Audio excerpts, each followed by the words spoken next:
भारताचे एक सार्वभौम समाजवादी धर्मनिरपेक्ष लोकशाही गणराज्य घडवण्याचा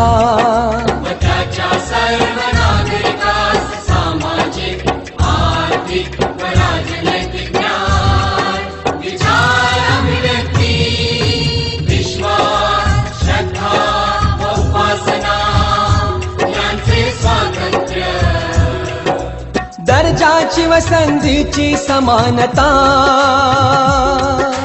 निश्चितपणे प्राप्त करून देण्याचा